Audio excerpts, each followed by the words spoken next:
Hi, I'm Max from Games for Families. Today I'm going to talk to you about Dohdles, which has proved to be one of our favourite family games. Published by Kosmos, 3 to 6 players, around age, I would say 8 and up, although this says 10. Dohdles is a very, very simple game. Essentially, you each make 2 or 3, depending on the player count, little clay models, and you go around guessing what each other's clay models is. If someone gets your model right, both you and they score points. So far, so mainstream party game, not very interesting.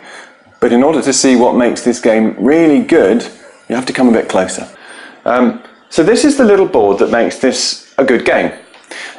What you do is you make a little model, and let's say I am orange, and this is blue's model. I might choose to guess blue. So let's say I was orange here on the track. I'm going to move this little piece on, and I'm going to either ask a question, and they've provided some useful questions here which you can use or ignore, or you can get, if you move on to an ABC space, you can get the person to write there's a little piece of paper that goes here, and you get the person to write the first and then the second and then the third letter of the word. So you will then get number of points determined by the space you're on the track. So I would go forward 4 if I got it right, but they would also get points depending on how far around this track is. So if you're making a model, the key is to make it obscure but not too obscure.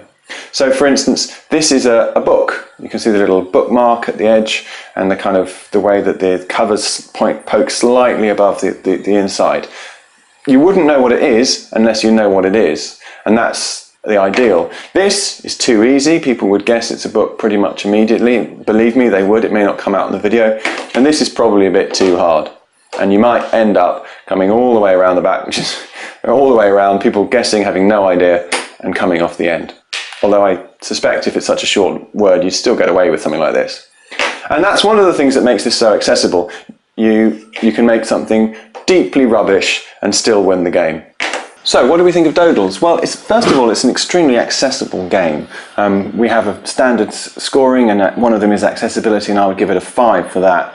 You don't have to be any good at making these plasticine models in order to play the game, in order to win the game. So it's a great leveler, that sort of mechanism of making sure that your models are not too good. So I think from that point of view, anyone can pick it up. And I said 8+ to actually play the game in a competitive way, but younger children can just make some models and just have a bit of a guess and a bit of a play. I think the limitation on younger children is actually just retaining what everyone has said. And actually I have seen people take notes on when playing this really quite simple game, but it is the way to really get on top of it.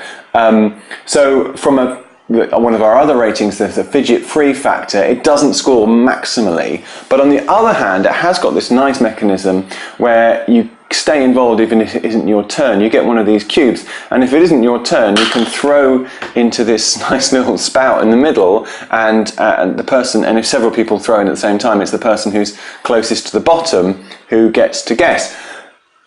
It's still the person whose turn's first preference to guess if they want to, but I think it's nice though, because that person then has to make a decision. Do I guess? I'm not sure. This person seems sure, but are they actually sure? Are they trying to pressure me? So there's all of that going on in there. So overall, for fidget-free factor, I would give it a 4.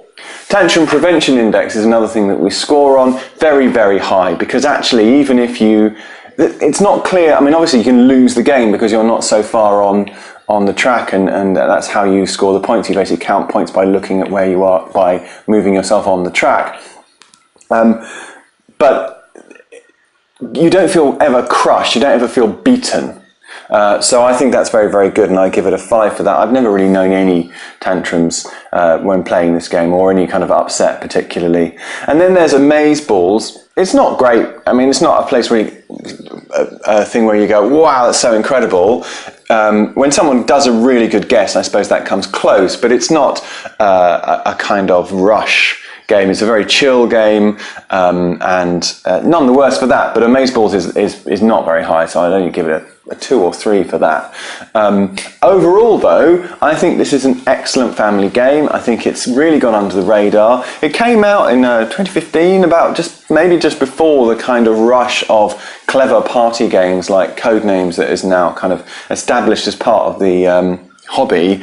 But I think it deserves a bit of a place there as, you know, as a family game, also as a game for adults after dinner or whatever. It's just really, it's kind of relaxing, a little bit taxing on the brain on the other hand, never boring, and just we've played the heck out of it since we've had it. We've almost run out of pads on the little things where you write down what you've made. So 2 thumbs up. I would give it overall an 8.5. Do check out Dohdles, still in print, still available, reasonably priced, and let me know what you think in the comments. If we've got lots of other content similar to this at Games for Families, check us out on YouTube, Twitter and Facebook, and let us know what you think. Thank you very much.